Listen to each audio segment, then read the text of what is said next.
Bismillah. Polly supervisa son habillage, ce qui était aussi bien car Miranda était dans un tel état qu'elle ne reconnaissait même plus son propre corps. Chaque partie d'elle-même lui paraissait nouvelle et pleine d'excitation. Sa robe faisait ressortir les émeraudes, ses cheveux étaient ramassés sur sa tête et ornés de petits clips en diamant qui étincelaient à la lueur du feu. Quand ce fut l'heure de partir, on frappa à la porte principale de sa chambre. Polly ouvrit et son mari s'encadra sur le seuil, l'observant. Elle tourna sur elle-même devant lui. Quand elle lui refit face, il la dévorait des yeux. Magnifique. Est-ce que je vous plais? Beaucoup. Lui prit la main et la caressa avant de la porter à ses lèvres. Puis il l'escorta jusqu'à la voiture, l'aida à monter et s'installa face à elle. Elle jeta un coup d'œil au siège près d'elle et se demanda pourquoi il choisissait de se tenir si éloigné. Comme s'il lisait dans ses pensées, il déclara « Le travail de Polly risquera moins si je garde mes distances avec vous, ma chère. » « Comment cela ?» Je ne me fie pas moi-même dans l'intimité de cette voiture. À la moindre occasion, je serai capable de vous attirer sur mes genoux et de vous montrer ce que je pense de ma nouvelle épouse. Et nous devrions faire demi-tour avant d'atteindre le bal. Et que pensez-vous de moi? Je pense que vous êtes trop habillé. Elle baissa les yeux sur sa robe alarmée. Est-ce trop? Il rit d'un rire sourd et sensuel.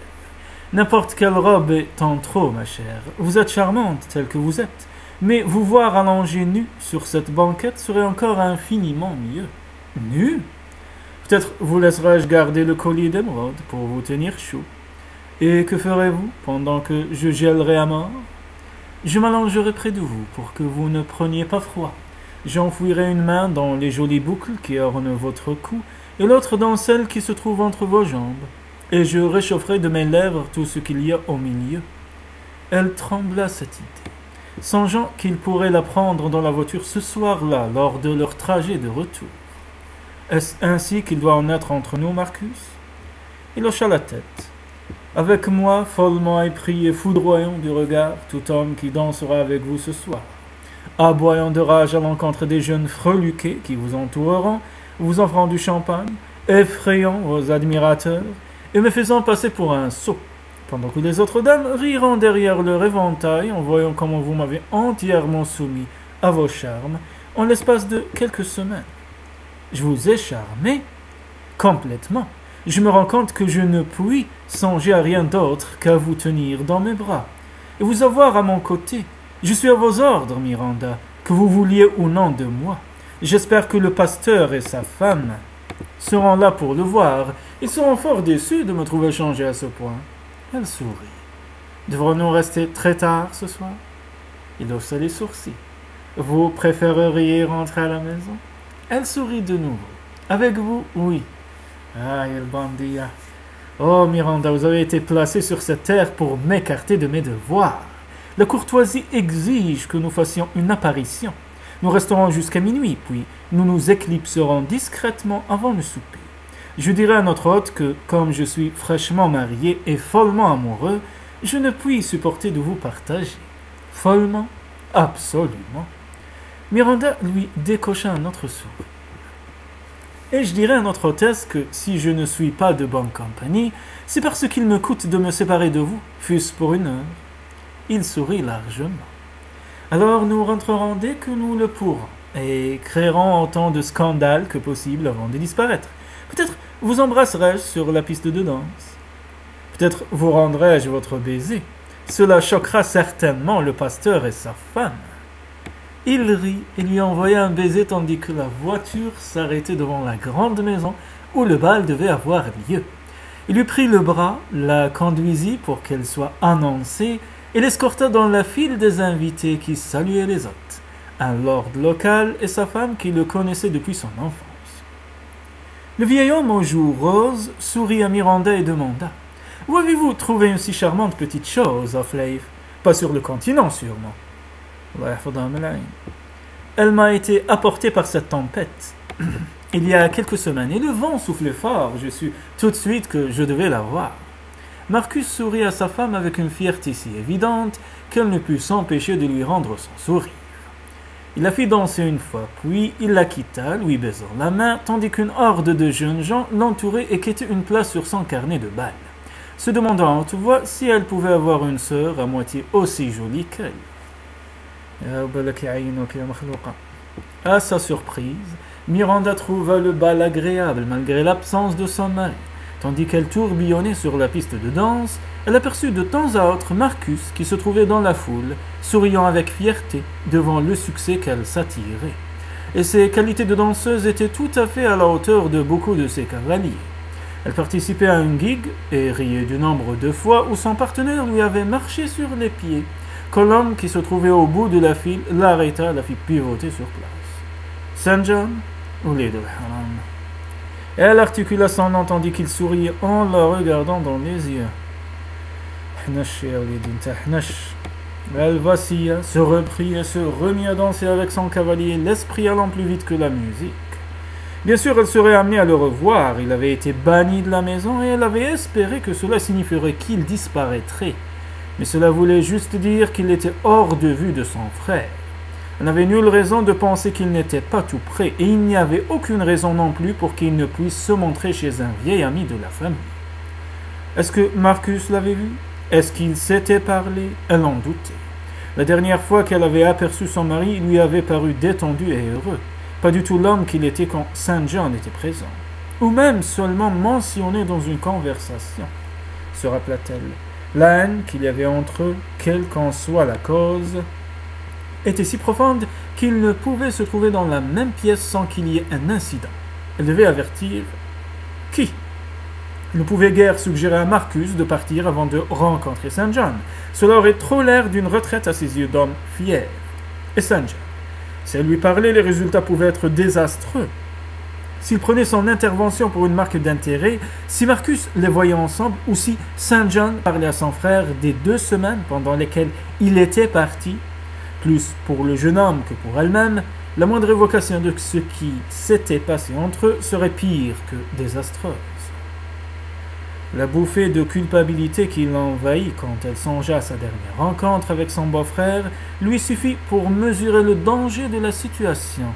Elle ne pouvait en parler ni à l'un ni à l'autre, sans gâcher ce qu'elle avait espéré être une soirée parfaite. Elle scruta la salle de bal, mais n'y vit nulle trace de son mari ni de Saint John. Ce serait un mensonge, et elle avait promis à Marcus de ne pas lui mentir, mais il fallait en passer par là. Il était presque minuit, et il lui avait promis qu'il pourrait s'en aller à ce moment-là. Elle n'avait qu'à lui chuchoter à l'oreille qu'elle ne pouvait en supporter davantage, et ils monteraient dans leur voiture pour entrer chez eux. Après sa dernière danse, elle s'éventa et avoua à son cavalier qu'elle se sentait faible et qu'elle avait besoin d'air, surtout Matrorjish le jardin. Elle déclina son offre de compagnie, mais lui suggéra que, s'il voyait le duc, il lui dise qu'elle était prête à partir. Sur ce, elle quitta la salle de bal et se rendit sur la terrasse. La scrutant en quête de son mari, bien sûr. S'il ne dansait pas, il devait être ici ou dans la salle de jeu. Il faudrait qu'elle le cherche de façon systématique. Vous recherchez un peu d'intimité, Miranda, ou est-ce moi que vous cherchez? Saint John, Pahan. Elle pirouetta sur elle-même et le vit qui se tenait dans l'ombre près d'un buisson d'ornement. Bien sûr, vous ne pensiez pas que je m'absenterais longtemps, ma chère, avec tant de choses non terminées entre nous. Il n'y a rien d'inachevé. Je pensais que j'avais été clair quand je vous ai fermé ma porte au nez. Pas suffisamment clair, et de loin. Selon mon expérience, une porte claquée est une invitation à essayer de plus belle une autre fois. Charles Samot. Si c'était vraiment fini entre nous, vous en auriez parlé à Marcus, et il m'aurait provoqué un duel comme il brûle de le voir depuis des années. Il s'approcha et elle recula d'autant, s'adossant à la balustrade. Mais vous ne lui avez rien dit, n'est-ce pas, Miranda? Pourquoi pas? Avez-vous honte de la façon dont vous avez agi? De la façon dont vous avez encouragé mes avances, pendant que votre mari n'était pas là? Je ne vous ai pas encouragé. Vous ne m'avez pas découragé non plus, comme vous auriez dû le faire. Si vous avez eu l'intention d'être fidèle à mon frère, peut-être que je lui épargne seulement la peine de découvrir plus tard quelle femme déloyale il a épousée.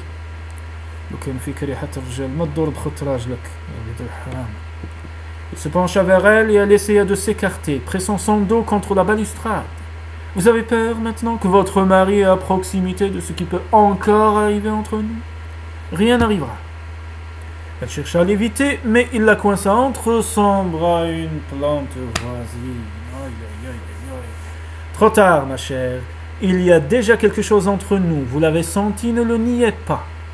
Je suis désolé si je vous ai donné l'impression que j'étais intéressé. Donné l'impression?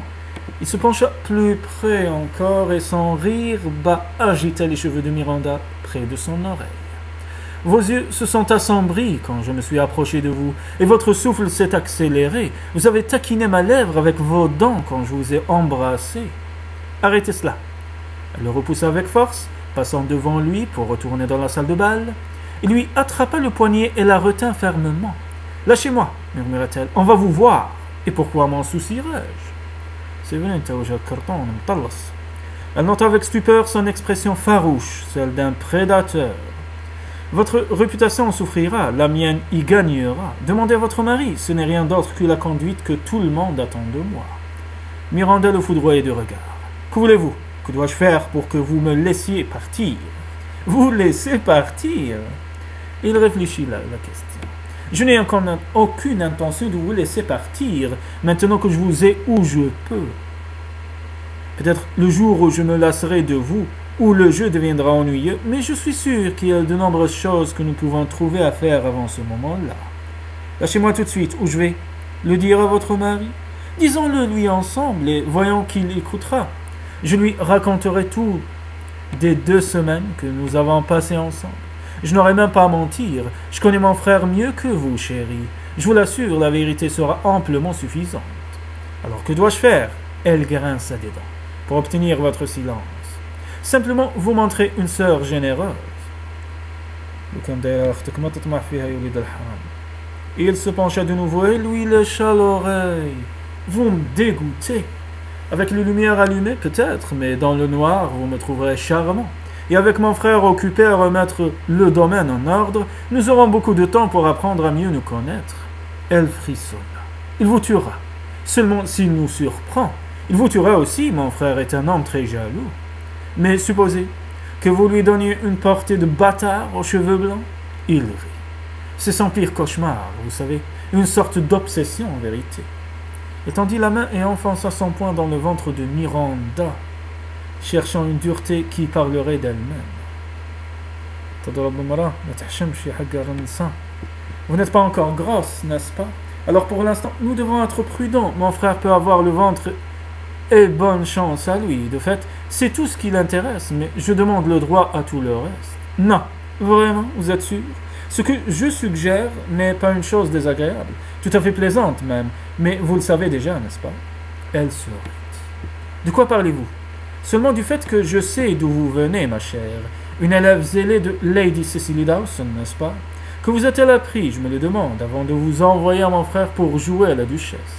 Je n'ai aucune idée de ce que vous voulez dire. Bien sûr que non, Miranda. Vous allez sans doute prétendre que vous ne saviez pas que votre tutrice était une courtisane notoire. Ma mère m'a tout dit avant de mourir, mais elle n'a rien dit à mon frère, sinon il n'aurait pas voulu de vous. Et il n'a pas besoin de connaître votre passé, comme il n'a pas besoin de savoir que nous avons été ensemble, si nous faisons attention.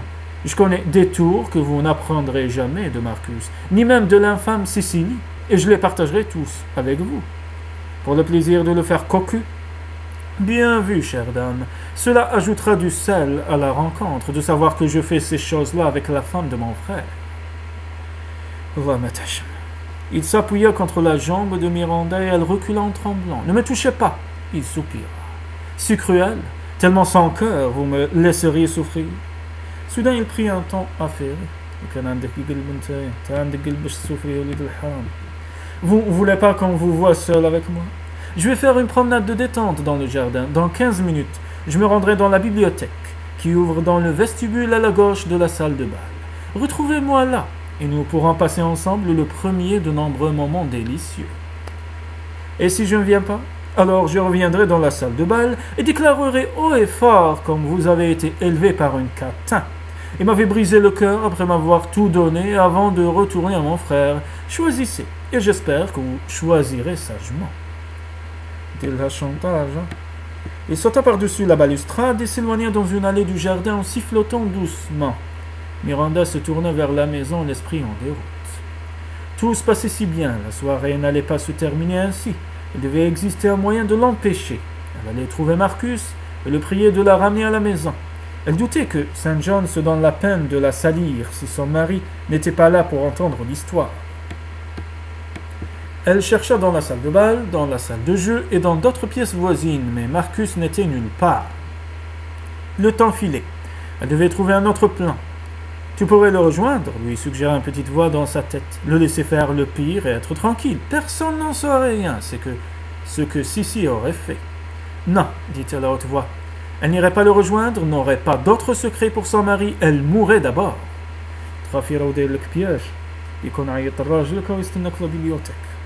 Si quelqu'un doit mourir, pourquoi faut-il que ce soit toi, poursuivit la petite voix. Tu n'es qu'une fille stupide, piégée par les circonstances. Mais St. John, c'est lui qui t'a piégé. Il est mauvais, et tant qu'il vivra, il sera un danger pour toi et pour ton mari, l'homme qu'il brûle de détruire.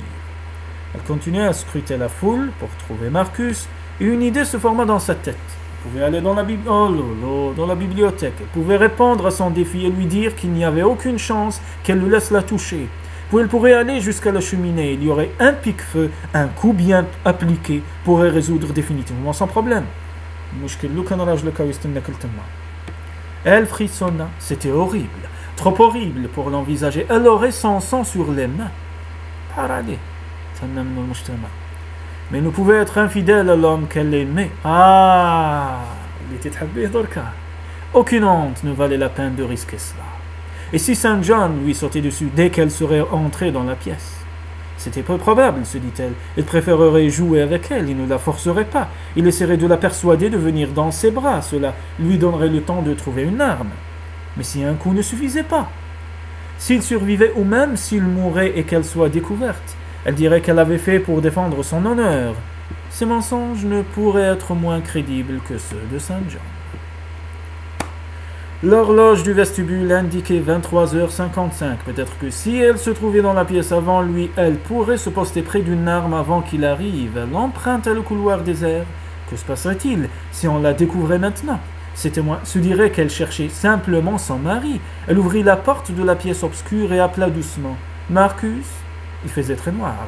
Elle n'avait pas prévu cela. Il n'y avait pas de bougie allumée et le feu couvait, ne révélant que les contours des meubles et de vagues formes. Elle s'avança soudain, elle sentit le jeune homme derrière elle, qui la poussait en avant et refermait la porte. Elle fut sur elle, avant qu'elle puisse réagir, la plaquant contre le mur de son corps et glissant une main dans ses cheveux. « Oh non !» réussit-elle à dire, avant que ses lèvres ne se posent sur les siennes. L'élément de surprise n'avait pas joué en sa faveur. Ses bras l'attirèrent à lui et il chuchota. « Ma Miranda chérie, j'ai attendu si longtemps. » Et sa bouche fut de nouveau sur la sienne, tandis que ses mains s'emparaient de son corps, et elle se rappela la vraie raison pour laquelle St. John était un danger pour elle. Quand il le voulait, il pouvait être très doux, insupportablement doux, aussi doux que le baiser qu'il lui donnait maintenant, qui était une lente exploration de sa bouche, et qui se changea quand elle soupira, en un assaut livré entre ses lèvres, tandis qu'il les pénétrait de sa langue selon un rythme qui devint vite frénétique. L'esprit de Miranda lui criait de le repousser, mais son corps réclamait une autre sorte de conclusion.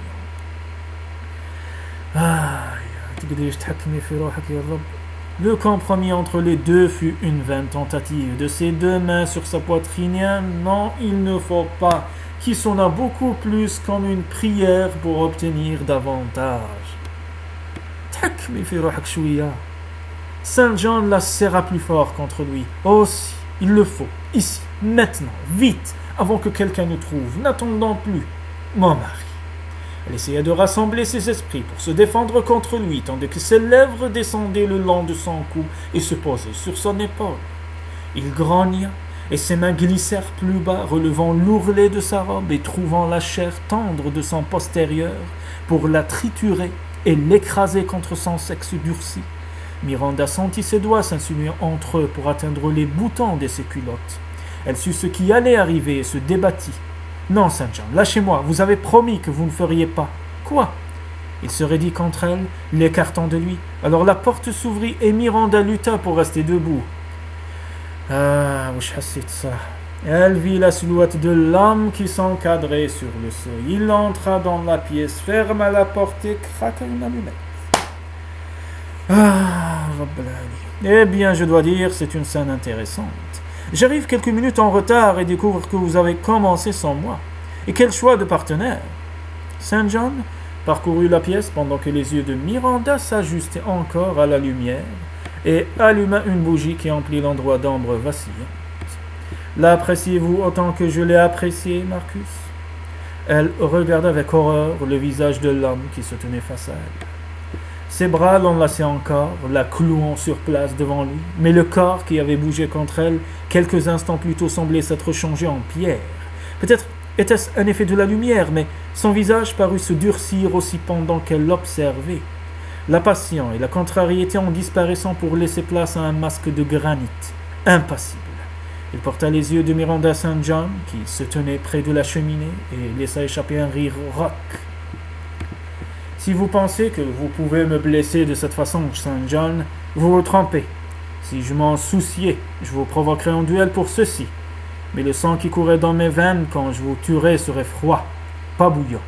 En vérité, je n'ai ni le temps ni l'énergie de me battre à mort à propos de chaque maudit jeu que vous jouez. Cela ne me semble pas valoir la peine de vous mettre une balle dans la tête simplement parce que vous êtes un fichu trublion. Le rire de St. John fut léger et amusé. Oh Marcus, quel acteur vous faites! Vous ne me provoquerez pas en duel parce que vous êtes mou et faible et que vous ne vous fiez pas à votre main pour achever le travail le moment venu. Et je n'ai nul désir de vous tuer à l'aube. Je préfère vous blesser. Comment appelait-on cette torture dans les récits d'aventure que nous lisions quand nous étions enfants? La mort par 1000 blessures. C'est ce que je veux pour vous. Je veux vous voir saigner, souffrir comme j'ai souffert. وش سفريت انت وش سفريت يا l'enfant gâté وش سفريت يا مقلش.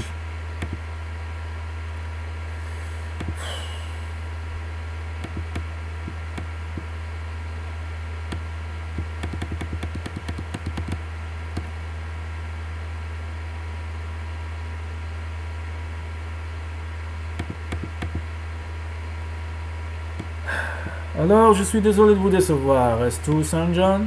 Pour le moment, Marcus. Bonne soirée donc. Saint John exécuta une courbette pleine d'ironie à l'intention de son frère. Avec votre permission, votre grâce. Il franchit d'un pas léger la porte de la bibliothèque, les laissant seuls. Alors seulement, quand il entendit la porte se refermer, le duc s'écarta de Miranda comme si elle était en feu et que son contact le brûlait. Marcus, dit-elle d'une voix tendue, je peux vous expliquer.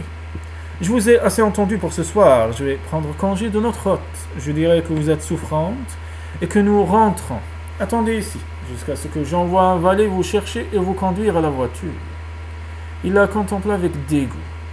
D'ici là, essayez de vous composer une apparence pour avoir plus l'air d'une duchesse et moins l'air d'une catin. Sur ces mots, il sortit à grands pas de la pièce. Ils firent le trajet de retour en silence. Marcus regardait devant lui dans l'obscurité, et Miranda craignait de le déranger. Elle fit néanmoins quelques tentatives pour s'excuser, mais il se contentait de baisser les yeux sur elle, comme s'il se demandait d'où venait ce bruit.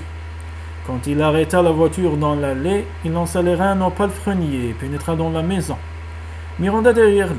Il jeta son manteau sur la banquette du vestibule, sans attendre qu'un valet le prenne, et se tourna vers elle. « Madame, je vous attends. » Puis il fit volte-face et s'engagea dans l'escalier. Il allait y avoir une scène, il valait mieux quand elle se produirait qu'il soit seul. Il n'était pas utile que les domestiques sachent quel désastre avait été la soirée. Miranda espéra qu'il ne lui réservait que des mots, la ligne de son dos, tandis qu'il gravissait les marches devant elle, était aussi rigide qu'une barre de fer. Que se passerait-il si elle l'avait poussé à la violence? Il était trop tard pour prétendre que ce n'avait pas été sa faute, qu'elle avait été piégée dans cette situation, qu'elle n'avait jamais eu l'intention de lui faire du mal ou de le tromper. Qui croirait-il? Elle peut-être, si elle n'avait pas établi clairement dans la bibliothèque qu'elle se croyait dans les bras d'un autre homme. Il lui serait impossible maintenant de le convaincre qu'elle n'était qu'une victime innocente. Elle s'arrêta devant sa propre porte, une main sur la poignée. « Renvoyez votre femme de chambre. » Mais elle toucha son corselet. « Vous n'aurez pas besoin d'elle ce soir. Renvoyez-la et venez dans ma chambre. » Il la dépassa d'un pas raide pour entrer chez lui et referma sa porte derrière lui. Miranda pénétra dans sa chambre et dit à une polie ensommeillée qu'elle n'aurait pas besoin de ses services. La jeune servante lui décocha un grand sourire et s'éclipsa. Si elle vit l'expression de sa maîtresse, elle dut la prendre pour de la nervosité et non pour de la terreur. Miranda regarda autour d'elle, cherchant une solution. Elle ne pouvait fermer les portes à clé. Ignorer les ordres du duc rendrait la situation encore pire. Ses genoux flanchaient sous elle. « Je vous attends, madame. » Il se tenait sur le seuil de la porte de communication. Elle tendit la main vers le peignoir qui se trouvait au pied du lit. « Vous n'en aurez pas besoin. Laissez cela et venez dans ma chambre. » Il se détourna et disparut. Elle le suivit. Il avait ôté sa jaquette et son gilet, et sa chemise blanche ressortait à la lumière des bougies. Il s'avança dans la pièce, ne sachant ce qu'il attendait d'elle. Il l'ignora, s'assit sur le lit et se débarrassa de ses bottes et de ses bas, qu'il jeta dans un coin. Il défit son écharpe avec brusquerie et tira sa chemise par-dessus sa tête, pour la jeter à terre de la même façon. Puis il regarda Miranda d'un air d'attente.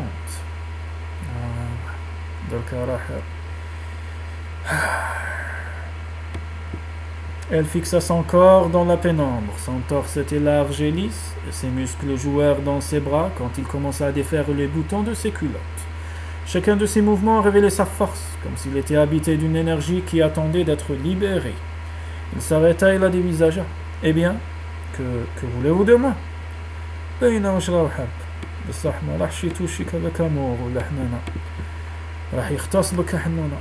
Rien que vous n'avez donné librement ailleurs. Le temps des discussions et de l'attente est révolu. Ôtez votre robe. Je ne peux pas, je ne puis attendre. Elle fit un geste impuissant. Il soupira avec impatience, se leva et traversa la pièce pour venir la rejoindre. Elle lui tourna le dos et sentit ses cheveux se hérisser sur sa nuque. Elle se tint immobile, retenant son souffle pendant que ses mains défaisaient les crochets. Il cédèrent un à un. Son corselet s'ouvrit et glissa. Marcus posa une main sur son corset et l'autre sur sa taille et tira sur les lacets, les dénouant en une série de gestes brusques. Puis il s'arrêta et elle entendit qu'il regagnait le lit. Elle garda le dos tourné et émergea de sa robe. Elle la ramassa et lissa l'étoffe de la main, avant de chercher un endroit où la pendre ou la poser. « Laissez-la. » Elle la laissa tomber et s'écarta. Ensuite, elle ôta ses ballerines et ses bas et les déposa par terre, près de la robe. « Tournez-vous. » Elle obéit, les yeux rivés sur le sol. « Regardez-moi quand je vous parle. » Lentement, elle releva son regard. Les culottes avaient suivi le reste de ses habits et il était allongé sur le côté, la tête appuyée sur son bras levé. Les muscles de son torse rejoignaient souplement ceux de son ventre, et ceux-ci descendaient plus bas encore. « Qu'est-ce que vous attendez ? Ôtez votre corset. » Elle voulut se détourner, mais il dit « Plus de ridicule démonstration de modestie. Elle ne m'impressionne pas. Si vous vous sentez intimidé devant moi maintenant, vous n'aurez bientôt plus de raison de l'être. Achevez de vous dévêtir, je veux vous voir. » Elle finit de défaire les lacets et laissa tomber son corset, combattant l'envie de jeter un bras sur ses seins nus. Elle entendit que le souffle de Marcus changeait, tandis qu'il la contemplait, et elle le regardait de nouveau dans les yeux. Le reste aussi, enlevez-le. Elle leva les mains pour défaire la fermeture du collier. Gardez les émeraudes, et rappelez-vous qui vous êtes, qui elle était. Elle ne le savait plus elle-même. Elle dénoua le lien de son jupon et le laissa choir. Venez ici. Elle s'avança vers le lit et se tint devant lui. Peut-être que si elle lui disait maintenant qu'elle n'avait jamais fait ceci, qu'elle était désolée, que tout cela n'était qu'une méprise, il se montrerait conciliant.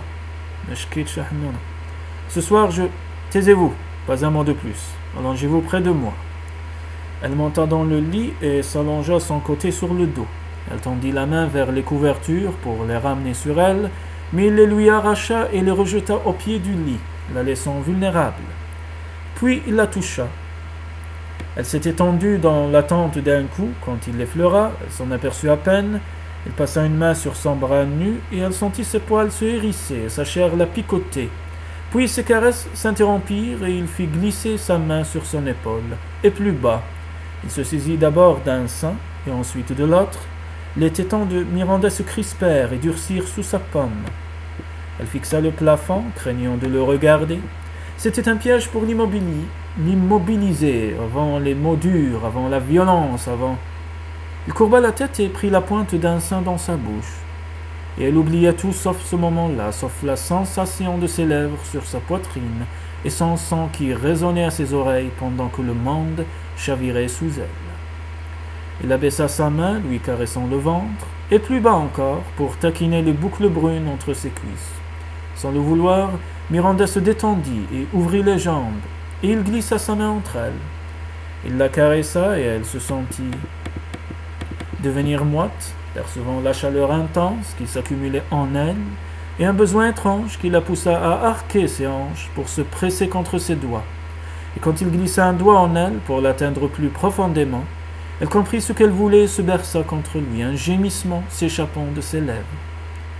Il leva la tête et lui souleva le menton de son autre main, la forçant à le regarder dans les yeux, et elle se perdit dans son regard et dans ses caresses, sur elle et en elle.